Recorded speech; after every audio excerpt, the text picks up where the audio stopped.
사랑이 많으신 하나님 아버지 감사합니다. 오늘도 구약의 숲 이사야를 강의할 수 있게 하심에 감사드립니다. 우리가 하나님의 말씀을 알아가고 하나님을 아는 지식이 쌓일수록 하나님의 뜻을 깨달을 수 있게 도와주시고 하나님의 뜻대로 살아가기 위하여 노력할 수 있게 도와주시옵소서. 무엇보다도 겸손한 그리스도인이 되기를 소망하며 예수 그리스도 이름으로 기도합니다.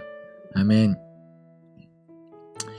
네, 드디어 이사야 공부하게 됐습니다.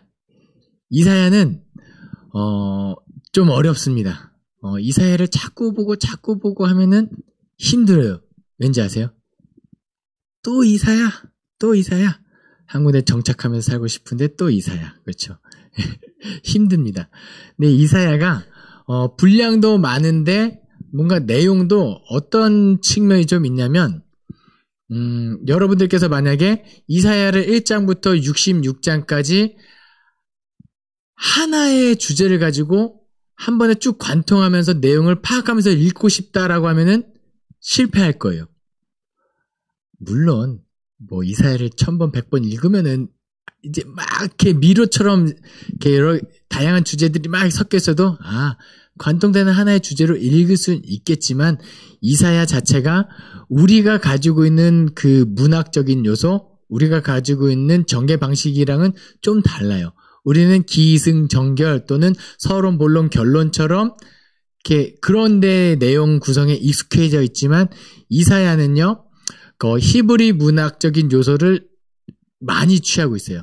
그래서 히브리 문학적인 요소는 대부분 꺽쇠 구조를 이루고 있거든요. 그래서 가운데 중심적인 내용을 이야기하기 위해서 앞부분과 뒷부분에 뭔가 주변에 틀거리를 쌓고 점점 가운데를 향해서 내용이 나가는 것을 볼 수 있어요. 그래서 데칼코마니를 좀 생각하시면 좋을 것 같아요. 가운데에 놓고 쫙 펼치면은 윗부분과 아랫부분 내용이 일맥상통하고 가운데가 좀 일맥상통하고 정중앙에서 뭔가 그래서 이런 이야기를 하고 있구나. 그런데 모세오경을 봤을 때는 창세기, 출애굽기, 레위기, 민수기, 신명기 중에 레위기가 가운데 있다라는 이야기를 첫 번째 강의 때, 구약에서 첫 번째 강의 때 드린 적이 있을 거예요. 이렇게 한 번에 큰 꺽쇠 구조로 이사야를 구성하면 좋은데 이사야는요, 1장부터 39장까지 제1 이사야라고 이야기하면서 한 내용이 끝이 나요. 내용 단락이 거기서 탁 끝나고 40장부터 55장까지 해서 제2 이사야라고 해서 또 내용이 확 달라져요. 그 다음에 제3 이사야라고 해서 55장부터 66장까지 해서 내용이 확 달라지는 것을 누가 알려주지 않으면 느끼기가 좀 힘들어요. 그런데 실제적으로 그렇게 내용이 구성되어 있습니다. 그러면은 이 세 가지로 또 하나의 꺽쇠 구조를 이루고 있냐? 그렇지 않고 이사야는 제일 이사야 가운데서도 이 단락을 이야기할 때 그 단락 부분에서 꺽쇠 구조가 드러나고 또 이 소 단락별로 또 꺽쇠 구조를 나타내면서 궁극적인 이야기를 하나로 가긴 가요. 그것이 결국에는 구원이지만 이 부분에서 이사야는 구원을 이야기하고 있구나. 이것을 구조적으로 발견하는 것은 쉽지 않습니다. 그래서 지금 앉아 계신 분들에게는 현장 강의를 들으신 분들에게는 제가 따끈따끈하게 빳빳하게 출력해서 자료를 나눠드렸습니다.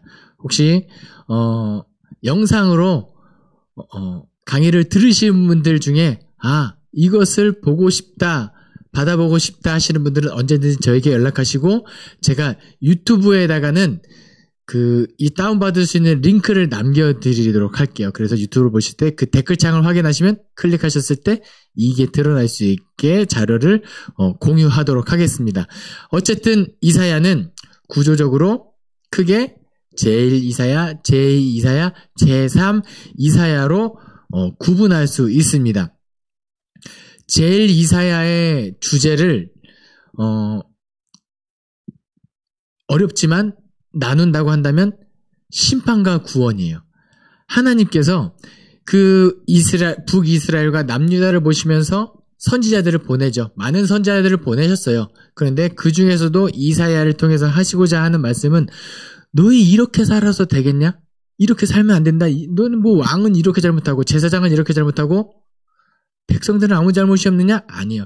백성들마저 너희가 그들을 따라가고 뉘우치지 않으니까 천국을 심판할 수밖에 없는 그 하나님의 심정을 이사야를 통해서 전달하시는 거예요. 그런데 여기 앉아 계신 분들이나 강의하는 저나 유튜브로 보고 계시는 분들이나 이 삶을 살아내면서 얼마나 많은 잘못들을 하고 사셨어요. 그쵸? 그래서 저 이사야가 만약에 나를 돌아보는 거울이라고 생각하면 너무 부끄러울 것 같아요. 그래서 이사야를 보는 것은 참 안타까워요. 그러니까 나의 찔림 때문에 안타깝기도 하고 그렇기 때문에 심판하고 싶지 않은데 심판할 수밖에 없는 그 하나님의 그 안타까운 마음이 이사야에 너무 잘 드러나고 있어서 공부해야죠. 통독해야죠. 그런데 되게 슬픈 마음으로 공부하고 통독하게 되는 책이 이사야부터 저 말라기까지 사실 그래요. 중간에 학계, 스가랴, 성전 건축 때 활동했던 그 두 선지자 빼고는 대부분 잘못했어 이거 돌아와라 내 백성 이스라엘아 돌아와라 배역한 이스라엘 자손들 돌아와라. 돌아오지 않자 하나님께서 슬프다 하면서 심판하는 이 내용이 참 예언서를 공부하는 것이 참 어렵지만 제1 이사야에서 하시고자 하는 말씀은 심판이에요. 첫 번째는 너희들이 이렇게 잘못했기 때문에 심판이다. 그런데 심판이 어떻게 이루어지느냐?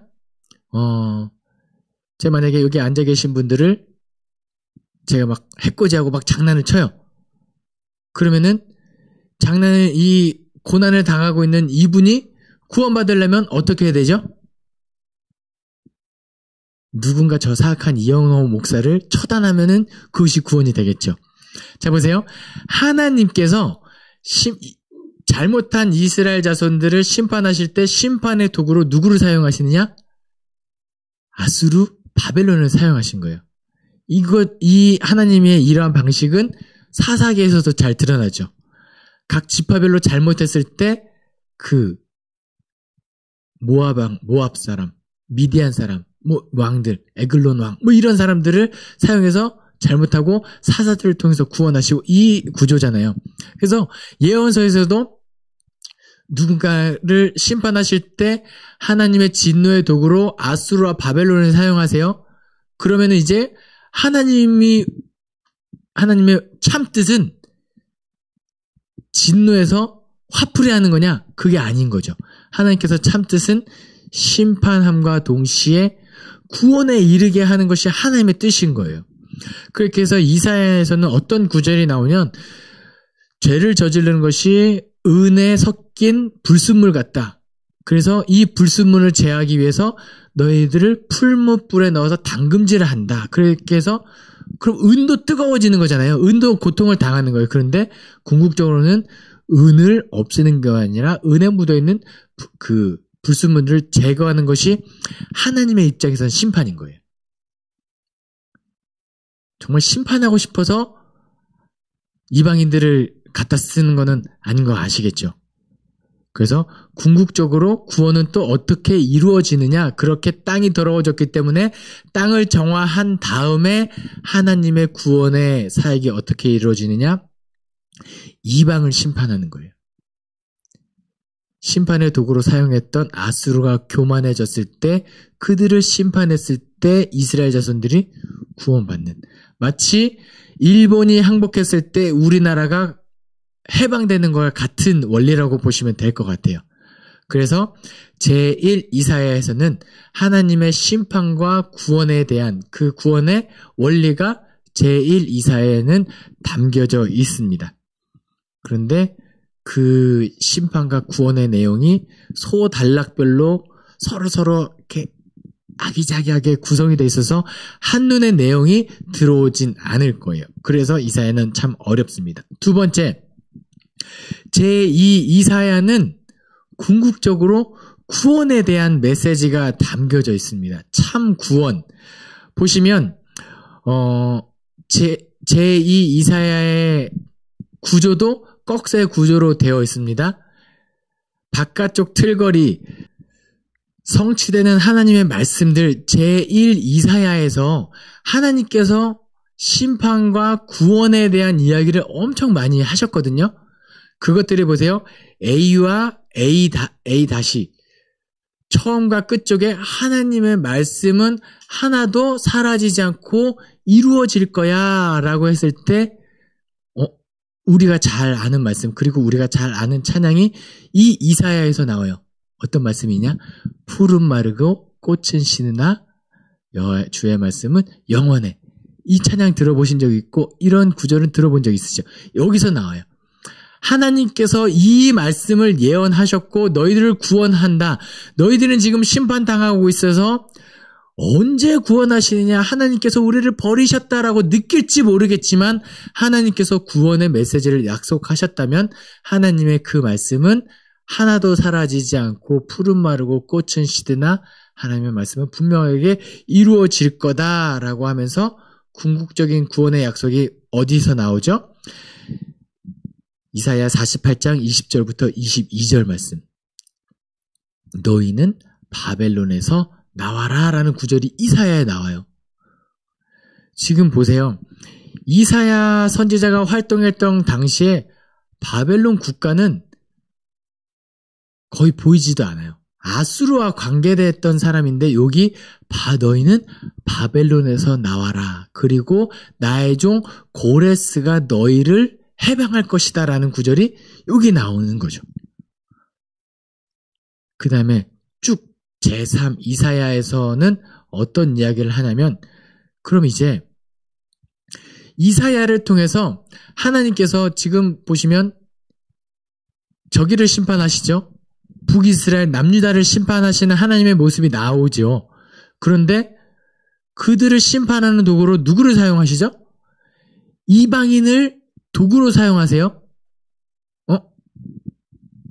그러면은 하나님은 어떠한 측면에서는 이방인들의 하나님이시기도 하죠. 그렇죠. 지금 제가 사용하고 있는 이 마이크 누구 거죠? 일단 교회 건데 제가 쓰고 있으니까 제 거라고 해볼게요. 이 핸드폰은요? 제 거죠. 도구의 소유주는 주인, 그쵸? 도구를 사용하는 사람이 주인인 거예요. 그러니까 이방인을 심판의 도구로 사용하셨으면 하나님은 이스라엘의 하나님이시지만 이방인을 내 주인이기도 하신 온누리의 주인. 그리고 그 이스라엘의 구원을 이야기하실 때 이방을 심판하세요. 그러면 이방인을 심판하실 때 누구를 사용하시죠? 보세요. 아수르를 심판하실 때 바벨론을 사용하세요. 바벨론을 심판의 도구로 사용하신 것이죠. 그때 아수르가 심판당함으로 이스라엘 입장에서는 구원이에요. 좀 이렇게 헷갈릴 수도 있습니다. 아수르의 다시 한번 정리할게요. 이스라엘이 잘못해서 하나님께서 심판의 도구로 아수르를 사용하셨어요. 그러면은 아수르가 멸망당하는 것이 이스라엘의 입장에서 구원이죠. 하나님께서 그 구원의 도식을 사용하세요. 그러면은 아수르를 심판하실 때는 누구를 사용하시죠? 바벨론을 사용하세요. 아수르를 심판의 도구로 사용하셨기 때문에 아수르의 하나님이시기도 하세요. 온누리의 하나님이시니까 맞죠? 성경엔 기록되어 있지 않습니다만 아수르를 심판하시면서 아수르를 구원하신 약속을 하나님께서 하셨을까요? 하시지 않으셨을까요?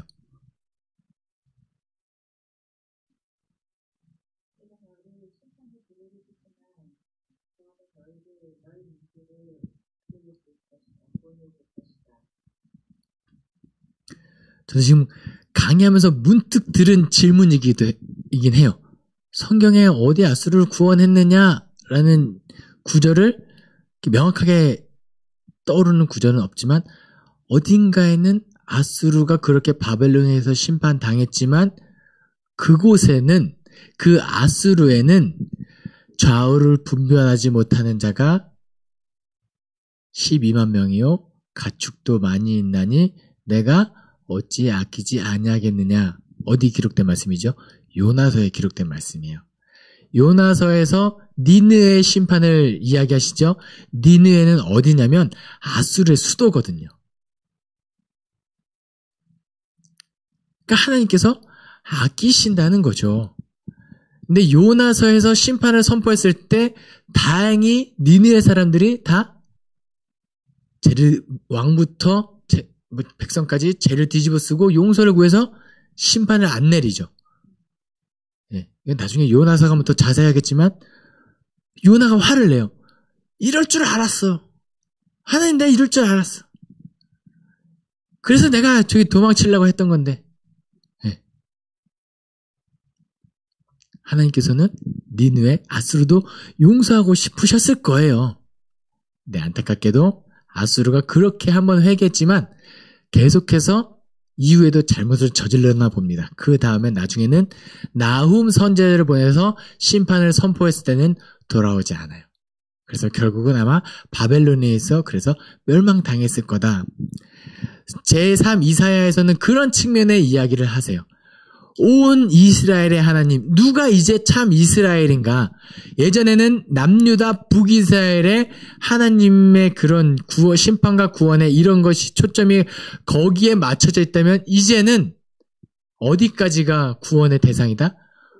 그렇죠. 누가 참 이스라엘인가? 누가 참 하나님의 백성인가 했을 때 온누리까지가 퍼지는 게 이사야, 제3 이사야의 내용이에요. 그것이 누구에 의해서 성취됐죠? 예수 그리스도까지 가는 거죠. 아, 이제 예전에는 그런데 누구든지 유다인이나 헬라인이나 예수님을 믿는 사람들은 다 하나님의 자녀가 되는 구원받게 되는 거가 이제 제3 이사야에서부터 나오고 있는 거예요. 그러면 이런 내용에 제가 지금 설명드린 이 내용의 측면들을 신약 성경에서 누가 인용을 많이 했을까요? 예수님도 인용하셨고요. 사도 바울도 엄청 많이 인용했을 거예요. 봐라, 구약 성경에서 이미 예언된 이 메시지가 이거다. 그리고 하나님께서 나를 이방인의 사도로 부르셨다. 이방인에게도 구원이 있다라는 결론을 여기서 도출하는 거예요. 사도 바울이 혼자서 막 한 게 아니라 구약 성경에 이미 그런 메시지가 나와 있다라고 보시면 될 것 같습니다. 이사야 전체적인 구조적인 내용은 이렇고요. 간단하게 또 배경을 한번 말씀드릴게요. 역사서 할 때도 좀 언급을 드렸는데요. 이사야는요. 남유다 왕 우시야, 요담, 아하스, 히스기야 왕 시대에 활동했던 사람입니다. 이때 어떤 배경이 있느냐? 보통 아하스 히스기야 때를 많이 보시면 될 것 같아요. 그 앞에서부터 활동은 이미 시작했지만 구체적으로 아하스 히스기야 왕 때 어떤 국제 정세가 있냐면요. 남유다, 지금 지도상으로 남쪽에 그냥 밑에 쪽에 남유다가 있다고 생각하시면 돼요. 그 바로 위쪽에는 북이스라엘이 있겠죠. 그리고 북이스라엘 옆쪽으로 지도상의 동쪽으로 가면 어떤 민족이 있냐면 아람이 있어요. 아람.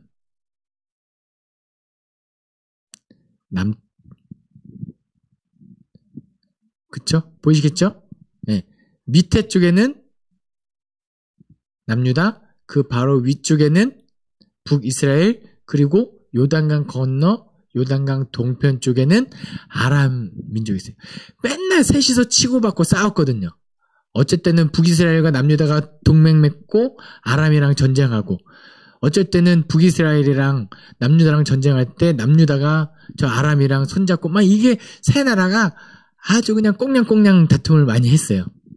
그런데 그 더 남쪽으로 내려가면 더 큰 강대국 애굽이 있겠지만 저 북쪽에 신흥 강대국 어마어마한 나라 누가 등장하죠? 아수르가 등장합니다. 아수르가 등장해서 이제 우리 셋이 싸울 수는 없는 상황인 거예요. 우리가 일본하고 막 관계가 너무 안 좋아도 외계인이 쳐들어오면 함께 힘을 합쳐서 싸워야겠죠. 그런 상황이 된 거예요. 근데 북이스라엘과 아람은 우리 힘을 합쳐서 아수르를 한번 막아보자. 그러면서 누구한테 또 동맹을 요청하냐면 남유다 아하스한테도 요청해요. 아하스 우리랑 같이 싸우자. 근데 아하스가 뭐라 그러냐면 싫어. 왜요?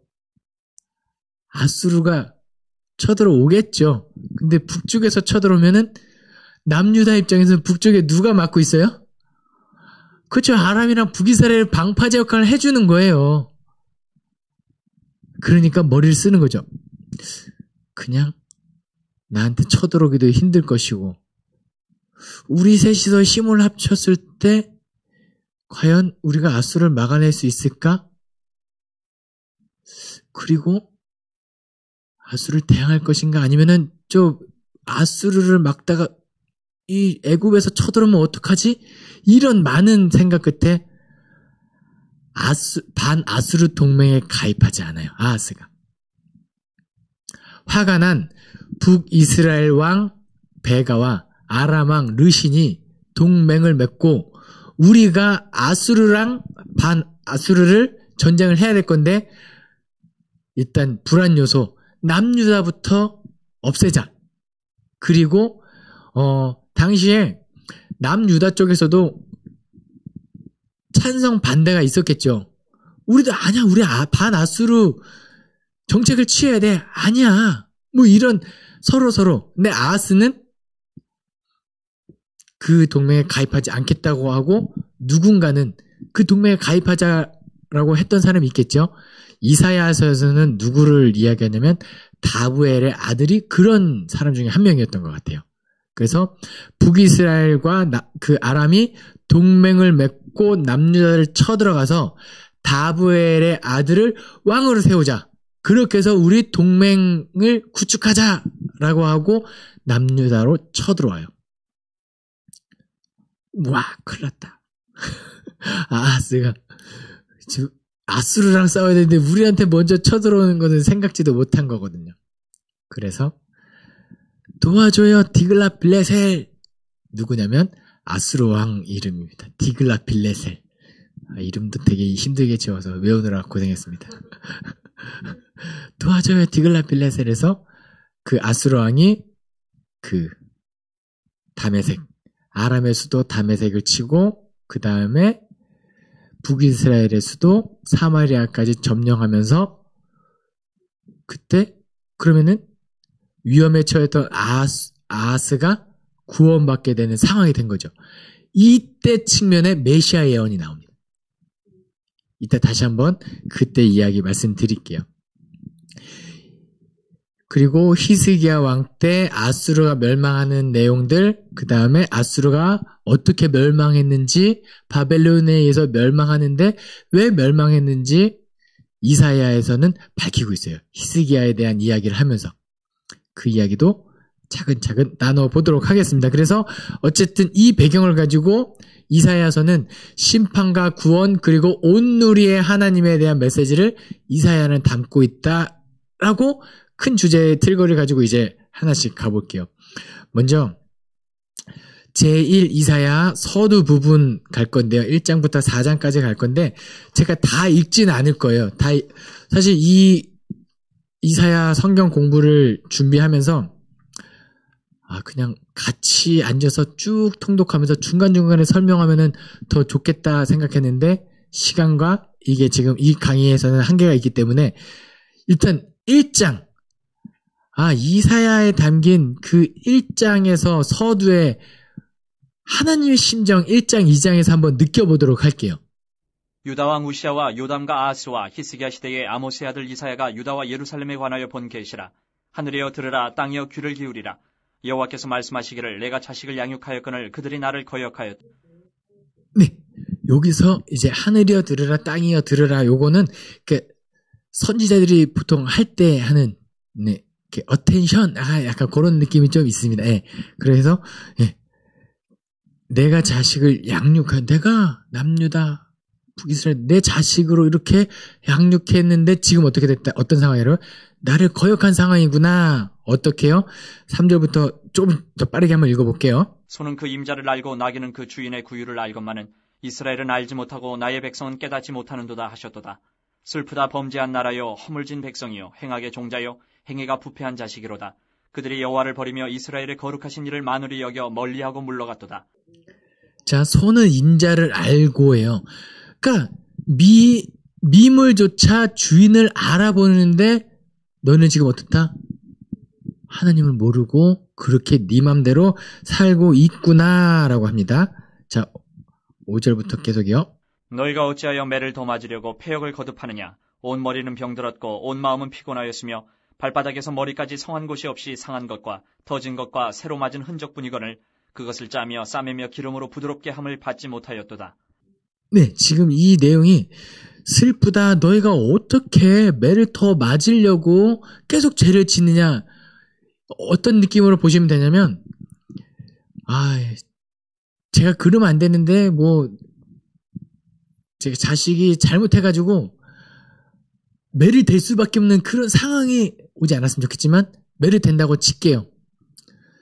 네, 저희 어릴 때는 참 많이 맞았던 것 같은데, 저는 아니에요. 저는 잘 도망 다녀가지고 많이 안 맞았는데, 만약에 자식을 매로서 훈육하기 위해서 매를 댄다고 볼게요.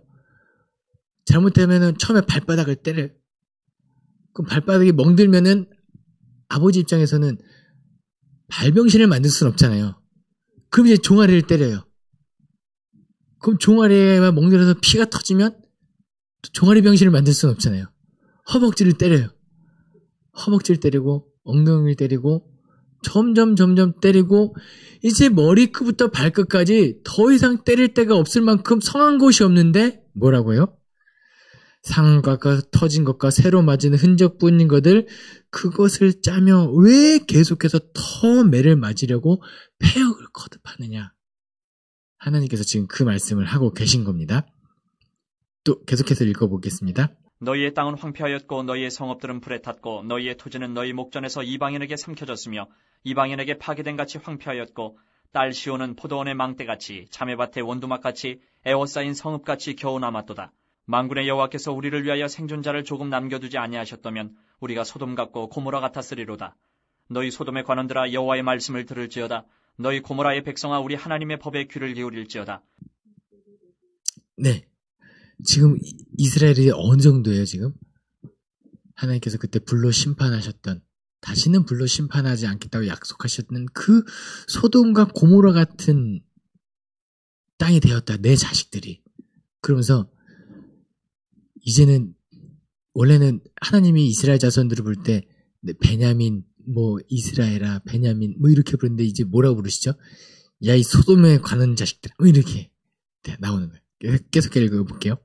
여호와께서 말씀하시되 너희의 무수한 재물이 내게 무엇이 유익하뇨? 나는 순양의 번제와 살찐 짐승의 기름에 배불렀고 나는 숫송아지나 어린 양이나 순념수의 피를 기뻐하지 아니하노라. 너희가 내 앞에 보이러 오니 이것을 누가 너희에게 요구하였느냐? 내 마당만 밟을 뿐이니라. 헛된 재물을 다시 가져오지 말라. 분향은 내가 가증히 여기는 바요. 월삭과 안식일과 대회로 모이는 것도 그러하니 성회와 아울러 악을 행하는 것을 내가 견디지 못하겠노라. 내 마음이 너희의 월삭과 정한 절기를 싫어하나니 그것이 내게 무거운 짐이라 내가 지게 곤비하였느니라. 너희가 손을 펼 때에 내가 내 눈을 너희에게서 가리고 너희가 많이 기도할지라도 내가 듣지 아니하리니 이는 너희의 손에 피가 가득함이라.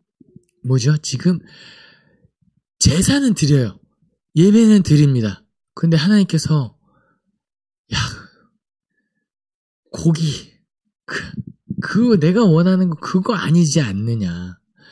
하나님께서 속죄제를 규정을 주셨어요. 그 이유는 뭐냐면 나는 거룩한 하나님이고 너희는 거룩하지 않은 인간인데 내가 임마누엘 하고 싶은 거예요. 함께 하고 싶은 거예요. 그런데 거룩한 하나님이 거룩하지 않은 인간을 만났을 때 하나님의 그 거룩한 돌격성 때문에 죽일 수밖에 없으니 최소한의 함께하고 싶은 마음에 거룩함을 유지할 수 있도록 속죄제를 주신 거예요. 내가 너 함께하고 싶으니 이렇게 하고 나와 함께하지 않을래? 이건데 이게 지금 뭐가 된 상황이죠? 면죄부가 된 상황이에요. 괜찮아. 내 잘못해도 하나님, 잠깐만, 제가 씻고 갈게요. 이거 아니잖아요. 예. 어떻게 하면 죄를 저지르지 않으려고 노력하러 그렇게 거룩한 삶을 살려고 노력하다가도 부주중에 저지른 죄, 하나님의 뜻대로 살지 못한 죄가 떠오르거든 하나님 앞에 나아가기 위하여 속죄를 드리고 조심히 가야 되는데 그게 지금 아니라는 거예요. 예. 어차피 하나님 용서할 거니까 내가 속죄제 드리면 용서할 거니까 그 다음에 나아가면 되지. 하나님께서 뭐라고 말씀하시죠? 내가 손을 펼 때 내 눈을 너희에게서 가리고 너희가 많이 기도할지라도 내가 듣지 않겠다. 그런 식으로 하면 이렇게 되는 거예요. 계속해서 읽겠습니다. 너희는 스스로 씻으며 스스로 깨끗하게 하여 내 목전에서 너희 악한 행실을 버리며 행악을 그치고 선행을 배우며 정의를 구하며 학대받는 자를 도와주며 고아를 위하여 신원하며 과부를 위하여 변호하라 하셨느니라. 지금 하나님께서 예배를 드림과 동시에 행악하는 게 가증스럽다고 말씀하고 계신 거잖아요. 그러면서 너희는 지금 마음을 돌이키고 내 뜻에 온전하게 행하라라고 했던 그 내용이 뭐냐면 17절이에요. 정의를 구하며 학대받는 자를 도와주며 고아를 위하여 신안하며 과부를 위하여 변호하라. 그 당시에 소외된 자들, 어려운 사람들을 돌아봐라. 그렇죠. 지금 하나님께서 궁극적으로 원하고 계신 게 공의와 정의인 거예요. 너희가 마음을 돌이켜서 그렇게 하면, 혹시라도 그렇게 하면 어떻게 된다고요? 18절 읽겠습니다. 여호와께서 말씀하시되 오라 우리가 서로 변론하자. 너희의 죄가 주홍 같을지라도 눈과 같이 희어질 것이요 진홍같이 붉을지라도 양털같이 희게 되리라. 너희가 즐겨 순종하면 땅의 아름다운 소산을 먹을 것이요 너희가 거절하여 배반하면 칼에 삼켜지리라. 여호와의 입의 말씀이니라. 아멘. 18절부터 20절까지가 그쵸. 우리에게 굉장히 익숙하죠. 오라 우리가 서로 변론하자. 제가 사죄 선언할 때 이 구절 많이 써요. 그런데 이제 구약의 적어도 이사야 강의를 들으시는 분들은 앞으로 이 구절의 사죄 선언이 나올 때 그 위의 구절들이 같이 떠올랐으면 좋겠어요. 하나님께서 눈과 같이 주홍 같을지라도 너희가 제가 그렇게 말해도 하나님은 하실 건데 쉽게 제가 그렇게 쉽게 이 과정 생략하고 어차피 주홍 같은지라도 희게 할 거니까 그렇게 이 구절을 붙잡지 않았으면 좋겠다는 거죠. 예. 하나님께서 우리를 가증스럽게 여기고 그렇게 삶을 우리를 쭉 슬퍼하시는 그 마음까지 헤아리고 전심으로 주님께 회개하는 마음과 돌이키는 그걸 한 다음에 이 구절을 붙잡았으면 좋겠다는. 하나님이 이런 마음으로 우리에게 이 말씀을 주셨구나. 이제 사죄 선언할 때마다 은혜가 더 크게 느껴질 수 있을 거예요. 그럼에도 불구하고 이 말씀을 하셨구나라고 생각하시면 됩니다. 그러니까 지금 1장 처음부터 끝까지 계속해서 심판인데 여기에 하나님의 본심을 살짝 심으셨죠. 21절부터 또 한번 읽겠습니다. 신실하던 성읍이 어찌하여 창기가 되었는고 정의가 거기에 충만하였고 공의가 그 가운데 거하였더니 이제는 살인자들 뿐이로다. 내 은은 찌꺼기가 되었고 내 포도주에는 물이 섞였도다. 내 고관들은 패역하여 도둑과 짝하며 다 뇌물을 사랑하며 예물을 구하며 고아를 위하여 신원하지 아니하며 과부의 송사를 수리하지 아니하는도다. 너희 신실하지 않았냐? 내 백성이 아니냐? 내가 지은 내 민족 아니었냐? 그 출애굽 때부터 여기까지 함께한 하나님이 세운 민족인데 그 성읍이 어찌하여 이 지경이 이 꼴이 되었냐? 소돔과 고모라가 되었느냐? 하면서 또 말씀하시는 게 뭐예요? 뇌물을 사랑하고 예물을 구하며 고아를 위하여 신하지 않고 과부를 송사를 수리하지 않는다. 소외된 자를 돌보지 않는 공의와 정의가 없는 걸 또 말씀하시는 거예요. 그 다음부터 24절부터 그러므로 주 만군의 여호와 이스라엘의 전능자가 말씀하시되 슬프다. 내가 장차 내 대적에게 그에게 보응하여 내 마음을 편하게 하겠고 내 원수에게 보복하리라. 내가 심판하겠다. 그렇게 하겠다. 그런데 그 앞에 하나님의 마음이 어떻다고요? 슬프다. 어떻게든 심판하고 싶지 않은 게 하나님의 심정인 거죠. 그리고 25절부터 계속해서 공의와 정의. 보세요.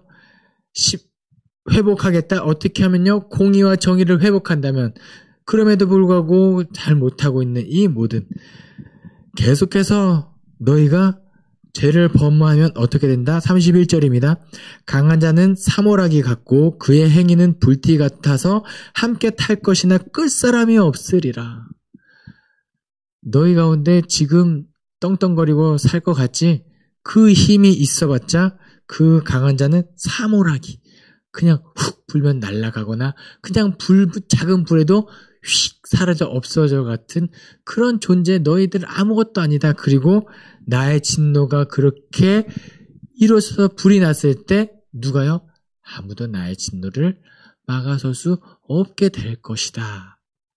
누구도 끌 수 없는 하나님의 심판과 진노. 제일 중요한 건 뭐죠? 아무도 끌 수 없는 불이에요. 그 하나님의 심판은. 우리가 할 수 있는 건 뭐죠? 불이 나지 않게 해야죠. 예. 하나님이 불 붙이기 전에 하나님이 지금 라이터를 들고 있을 때 잘못했어요. 하나님 죄송합니다. 내가 잘할게요. 고아들 돌볼게요. 소외된 자들 돌볼게요. 나만 나의 만족과 나의 유익만을 위해서 살아가지 않겠습니다라고 하면서 하는 게 이사야에 담긴 심정이라는 겁니다. 1장에 이렇게 나오는데 2장에서 제가 간단하게 읽어드릴게요. 아모스의 아들 이사야가 받은 유다와 예루살렘에 관한 말씀이라. 만일에 여호와의 전의 산이 모든 산 꼭대기에 굳게 설 것이요 모든 작은 산 위에 뛰어나리니 만방이 그들이 모여들 것이라. 많은 백성이 가며 이르기를 오라 우리가 여호와의 산에 오르며 하나님의 전에 이르자. 그가 그의 길을 우리에게 가르칠 것이라. 우리가 그의 길로 행하리라 하리니 이는 율법이 시온에서부터 나올 것이요 여호와의 말씀이 예루살렘에서부터 나올 것임이라. 그가 열방 사이에 판단하시며 많은 백성을 판결하시리니 우리가 그들의 칼을 쳐서 보석을 만들고 그들의 창을 쳐서 낫을 만들 것이며 이 나라와 저 나라가 다시는 칼을 들고 서로 치지 아니하며 다시는 전쟁을 연습하지 아니하리라. 아멘. 1장의 분위기랑 완전 다르죠. 그러니까 지금 이사야는요, 심판을 이야기했다가 구원을 이야기했다가 왔다 갔다 가는데 그럼 하나님의 마음이 변심이 아니에요. 심판을 이야기하실 때도 하나님의 본심은 심판하고 싶지 않은 거예요. 구원하고 싶은 거예요. 용서하고 싶은 거예요. 그 하나님을 이제 앞에는 채찍을 했다면 이제 2장에서는 또 당근 느낌이 나는 거죠. 나의 본심은 이런 거야. 회복이 약속할 테니까 돌아오지 않을래? 이런 심정이 이사야 2장에서 나오고 있는 거죠. 2장부터 4장까지 좀 이 여호와의 날, 회복의 날들이 계속해서 이어지고 있다라는 겁니다. 아니요. 2장에서 그렇게 이야기하고 또 심판의 메시지가 계속 나와요. 2장부터 4장까지 종말의 비전과 심판, 하나님의 심판과 구속이 이 2장부터 4장까지 왔다 갔다 하고 나오고 있어요. 그러니까 여러분들께서 이제 이사야를 읽으실 때, 지금 1장에서 하나님께서 그렇게 말씀하셨고 2장에서는 왜 또 내용이 바뀌나 하지만 지금 이런 측면에서 서론이 이어지고 있다라고 생각하시면서 통독하시면 됩니다. 자, 보세요. 이제 본격적으로 심판에 대한 내용이 5장부터 나오죠. 5장에서 여러분이 가질 키워드는 뭐냐면은 여호와의 손이 여전히 펼쳐져 있느니라. 예, 손이 펼쳐져 있느니라. 한번 볼게요. 이사야 5장 25절. 그러므로 여호와께서 자기 백성에게 노를 바라시고 그들 위에 손을 들어 그들을 치신지라. 산들은 진동하여 그들의 시체는 거리 가운데 분토같이 되었도다. 그럴지라도 그의 노가 돌아서지 아니하였고 그의 손이 여전히 펼쳐져 있느니라. 이 여호와의 손이 여전히 펼쳐져 있느니라. 허벅지 맞고 끝났을 것 같아요. 우리가 잘못한 건 맞아요. 그때는 우리는 잘못한 거 없지만 그렇게 맞았지만 이스라엘 백성들 느낌에는 우리가 이런 범죄를 저질렀기 때문에 하나님께서 우리를 심판하시는구나. 철저하게 보세요. 여호와께서 자기 백성에게 노를 바라시고 그들 위에 손을 들어 그들을 치신지라. 산들이 진동하며 그들의 시체가 거리 가운데 분토같이 여기를 봐도 시체고 저기를 봐도 시체고. 하나님의 진노가 이렇게 심각하구나. 여기서 끝이겠구나 할 때 뭐라고 기록해요? 그럴지라도 그의 노가 돌아서지 아니하였고 그의 손이 여전히 펼쳐져 있느니라. 계속되는 하나님의 심판이 남아있는 거예요. 허벅지에서 끝나지 않고 손바닥에서 끝나지 않고 계속해서 심판이 이어집니다. 이사야 9장 21절이에요. 므낫세는 에브라임을, 에브라임은 므낫세를 먹을 것이요 또 그들의 합하여 유다를 치리라. 그럴지라도 여호와의 진노가 돌아서지 아니하며 그의 손이 여전히 펼쳐져 있느니라. 9장 12절이에요. 앞에는 아람 사람이요 뒤에는 쭉쭉쭉 이름이요 그의 손이 여전히 펴져 있느니라. 이사야 9장 17절입니다. 이 백성이 모두 경건하지 아니하며 악을 행하며 모든 입으로 망령되이 쭉쭉해서 여호와의 진노가 돌아서지 아니하며 손이 여전히 펼쳐져 있느니라. 이사야 10장 4절입니다. 포로된 자 아래서 굽부리며 죽임을 당한 자 아래에 엎드러질 따름이니라. 그럴지라도 여호와의 진노가 돌아서지 아니하며 그의 손이 여전히 펼쳐져 있느니라. 이게 하나님의 심판의 모습이에요. 은혜롭고 자비롭고 노하기를 더디하며 그 과부를 돌보시는 그 하나님의 모습이지만 심판을 하시고자 다짐하시고 마음을 작정하셨을 때는 하나님의 노가 이렇게 펼쳐져 있다라는 거예요. 근데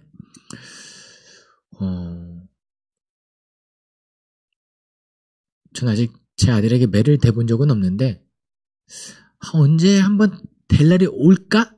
안 올까? 안 왔으면 좋겠어요. 저도 어지간하면 인격적으로 제가 이렇게 폭력을 좋아하는 사람이 아니고 저 군대 가서 화도 한 번 안 낸 사람이거든요.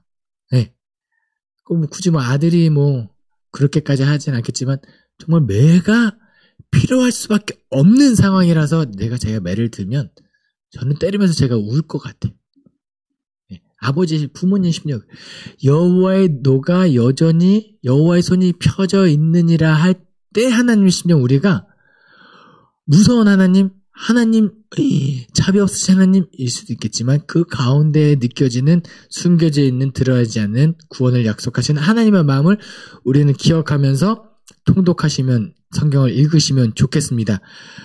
그런데 그렇게 해서 이사야 5장부터 9장까지 해서 여호와의 손이 여전히 펼쳐져 있느니라. 화 있을 진저라고 하면서 7개의 화를 말씀하시고 5개 손이 펴져 있는 것을 5장부터 9장까지 쭉 10장까지 나와요. 근데 중간에 어떤 내용이 삽입되어 있느냐?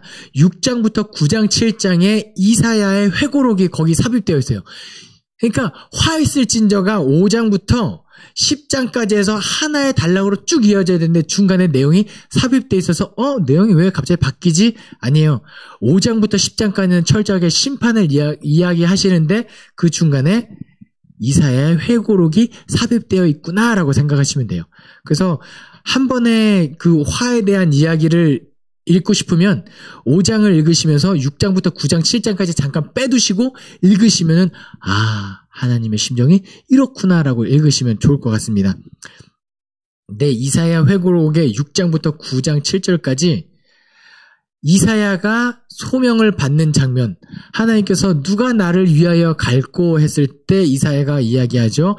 주님, 내가 여기 있사오니 나를 보내십시오. 그런데 나는 내 입이 부정한 자입니다 했을 때 하나님께서 환상 가운데 제단 숯불 내 입술에 대니 어찌 주저할까? 주여 나를 보내주소서가 이 장면에 나오는 거예요. 내가 이제 너의 입을 그렇게 불로 찢어서 정하게 했으니 나가서 하나님의 말씀을 전해라. 그리고 소명을 가지고 나아가죠. 근데 이사야 있잖아요. 대예언서지요. 야자로 끝나기 때문에 귀족일 가능성이 높거든요. 근데 되게 불쌍한 사람. 하나님께서 명령하셔가지고 참 안타까운 상징 행위들을 많이 하거든요.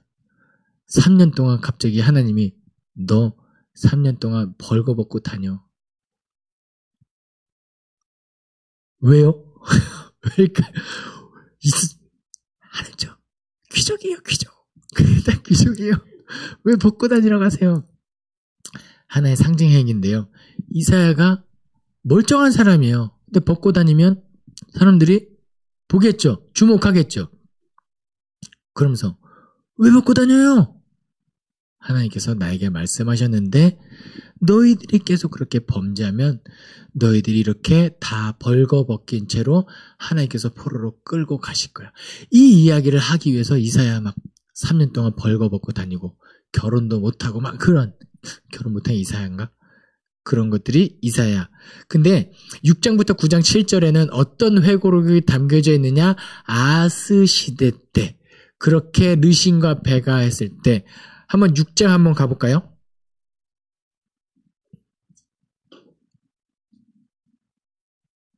6장에서는 소명하는 장면이 나오고요.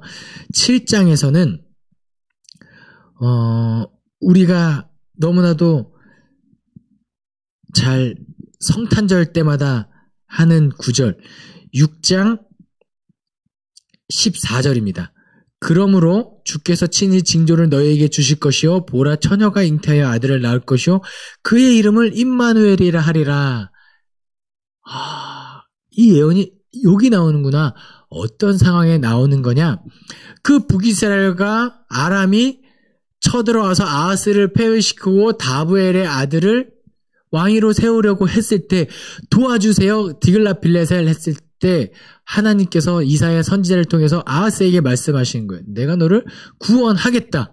르신과 베가의 손에서 너를 구원하겠다. 언제 구원하실 건데요? 그때 뭐라고 이야기하느냐? 아이가 태어날 건데 처녀가 잉태하여 아들이 태어날 건데 그 이름을 임마누엘이라 하리라 하고 그 아이 태어날 건데 그 아이가 16절입니다. 7장 16절이에요. 그 아이가 악을 버리며 선을 택할 줄 알기 전에 미워하는 두 왕의 땅이 황폐하게 되리라. 그러니까 염려하지 말고 기다려라.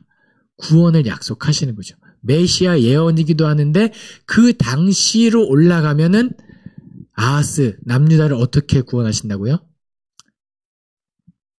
디글라빌렛의 손을 통하여 북이스라엘과 아람의 손으로부터 너를 구원하겠다. 약속이에요. 언제 구원한다고요?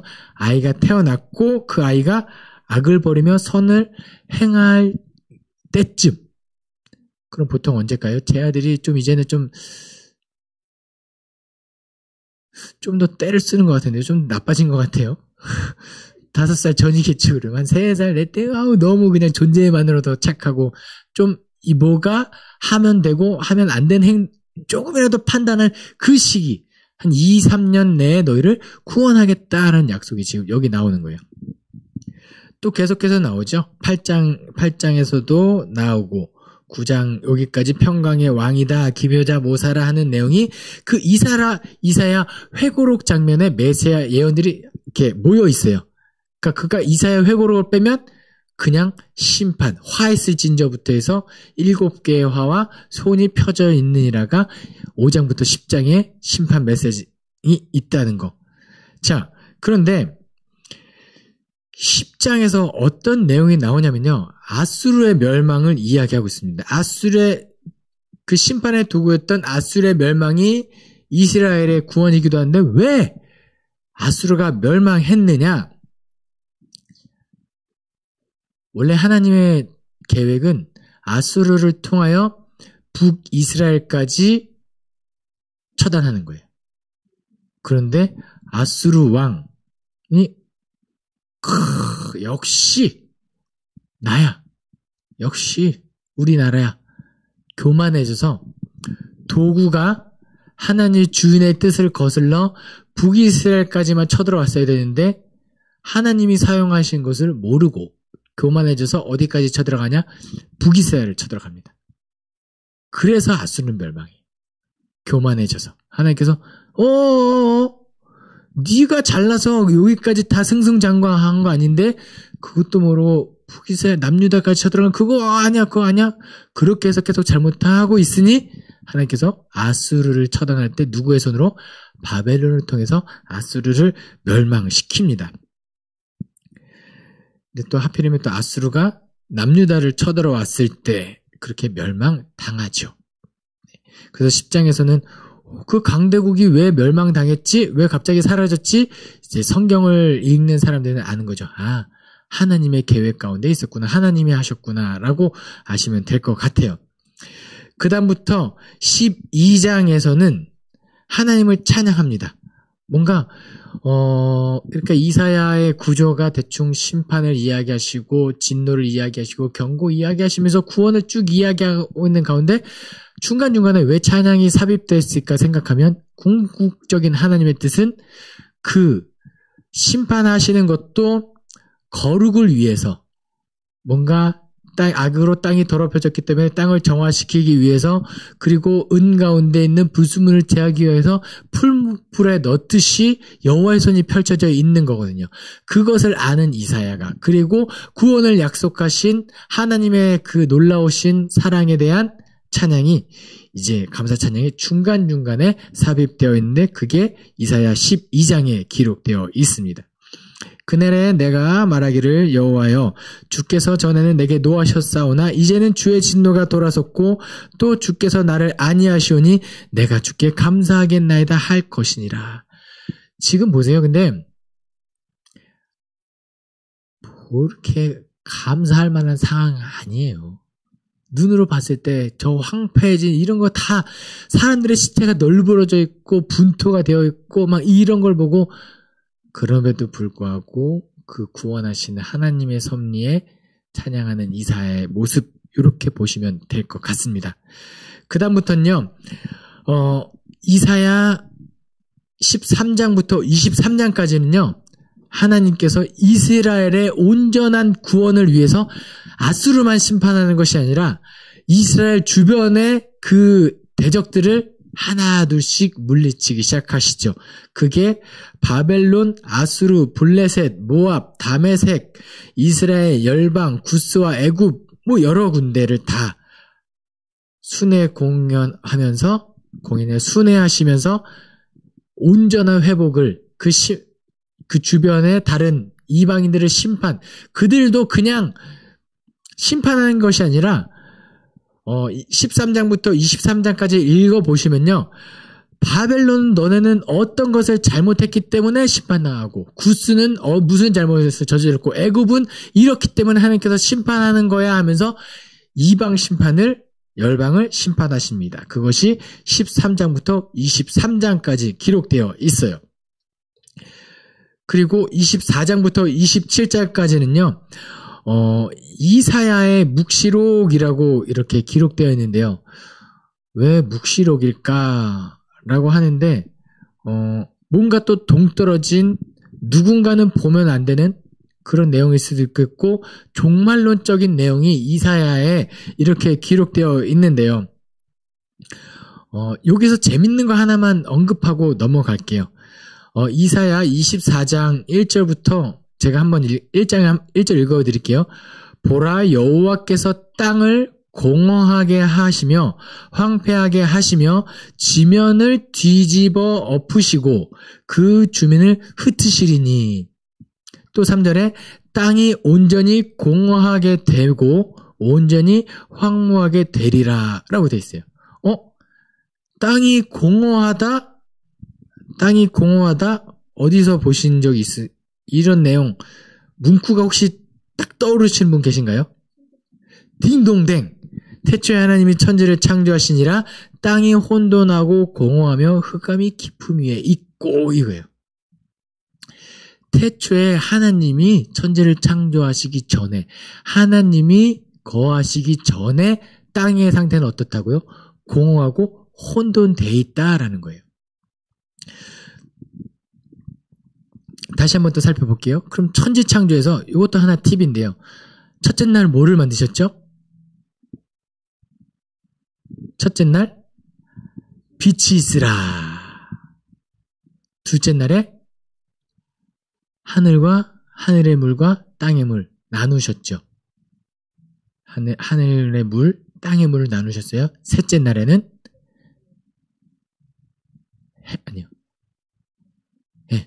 셋째 날에는 물을 한 군데로 지면을 모아서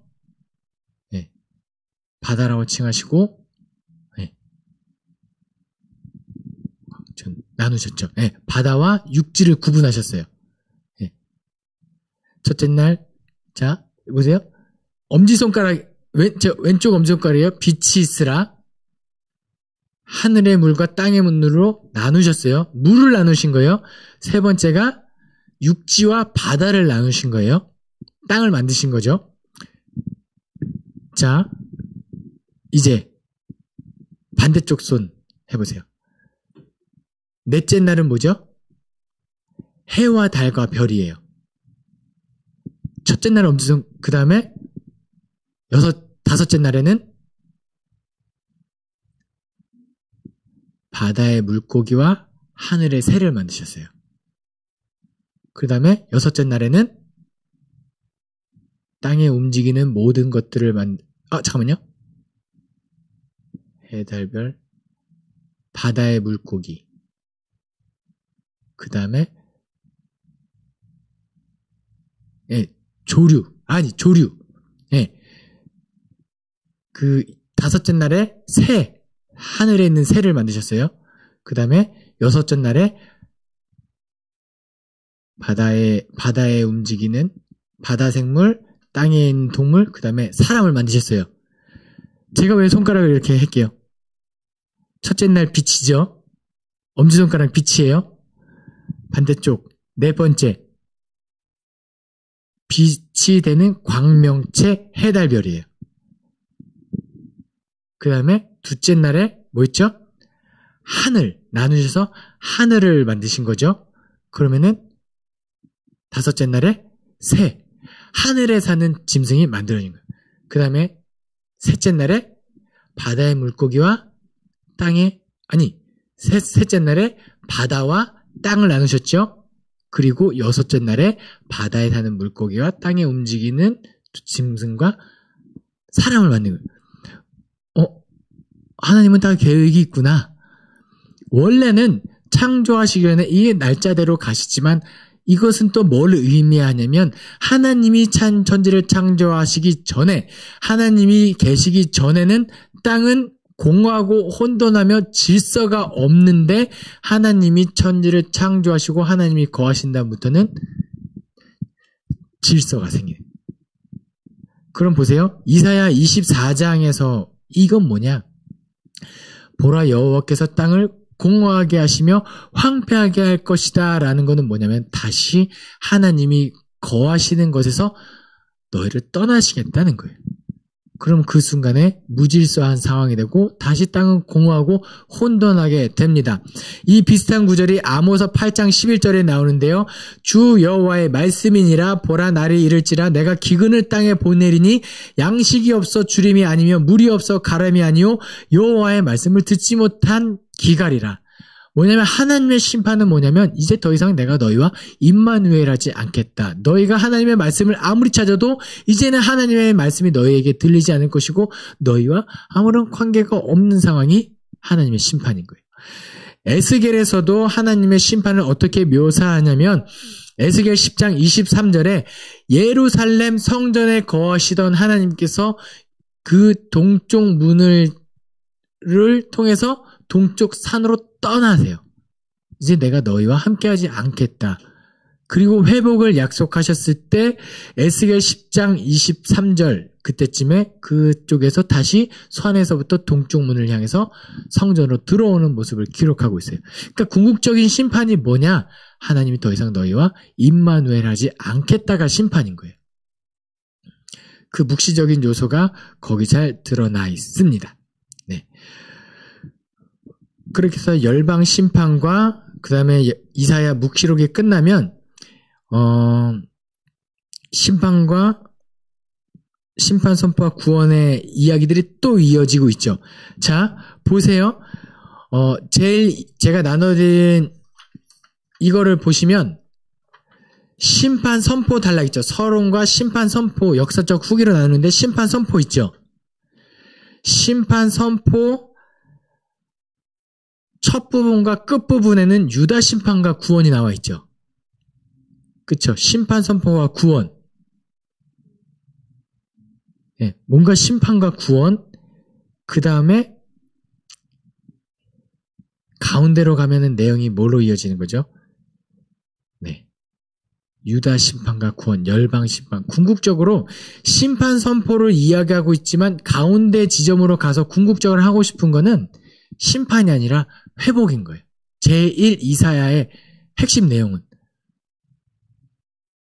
사실 구조를 이렇게 설명드리자면은 그냥 사실 왔다 갔다 하고 읽고 제가 말씀드린 대로 심판을 하시면서도 하나님의 마음은 슬프다 이런 측면에서 그리고 회복을 약속하신 하나님의 성실하심과 신실하심을 통해서도 하나님은 구원을 원하신다라는 것을 주제로 가지고 있으면 좋겠지만 구구조적으로도 이사야 제1 이사야는 구원을 이야기하고 있다라는 거예요.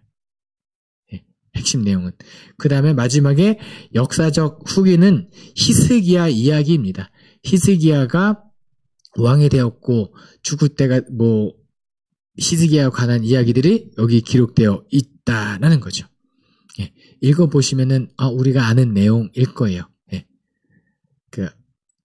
죽기 직전에 기도했던 내용 그리고 감사로 기도했던 내용들. 네. 예. 아수르가 이제 원래는 북이스라엘까지가 하나님의 심판의 도구였는데 남유다 히스기야를 이제 압박하기 시작하는 그런 내용들. 그래서 아수르가 멸망한 내용들. 히스기야 왕 때 어떻게 구원받을 예언이 선포되었는지 그런 내용들이 쭉 나옵니다. 네. 그리고 히스기야 왕이 교만해졌던 이야기들. 그리고 병이 들었을 때 15 기도에서 낫고 생명이 연장되었던 이야기들. 네. 바벨론에게 모든 것을 보여주었기 때문에 이제 다 너희가 끌려갈 거다. 그런 것들이 이제 히스기야 내용이 나와 있어요. 그러니까 히스기야 마지막에 역사적 후기가 왜 남겨져 있냐면 이사야를 통해서 하나님께서 예언을 선포하신 거잖아요. 이게 뭐다고요? 허튼 소리가 다 아니었다. 역사적으로 다 이루어졌다. 이 여기 히스기야의 역사적 이야기를 삽입함으로 마지막에 이사야 제1 이사야는 끝이 납니다. 네. 그리고요. 이제 제2 이사야에 대해서는 이런 이미지만 가지고 읽으시면 돼요. 제가 나눠드린 자료를 보시고 첫 번째 페이지에는 짧게 되어 있지만 두 번째 페이지, 세 번째 페이지에 제2 이사야, 제3 이사야가 나와 있잖아요. 그러면 여러분들은 이제 성경 통독을 하실 때 제2 이사야에서는 구원을 이야기하고 있구나라는 이 이미지를 가지고 쭉 읽으실 때 중간중간에 제가 나눠드린 자료에 몇 장 몇 절이 기록되어 있잖아요. 여기를 주목해서 읽으시면 돼요. 여기가 지금 이 이야기를 하고 있구나. 거기서 그 가운데서 핵심 내용은 이런 거구나. 간략하게 살펴보면 제2 이사야 주요 내용은 서론의 심판의 종류와 뭔가 새로운 시대에 도래될 것을 이야기하는 거죠. 성취되는 하나님의 말씀이 허튼 소리가 아니었다라고 하면서 서론을 이야기하고 바벨론과 시온 뭔가 이제 너희가 바벨론에서 떠나야 한다. 바벨론.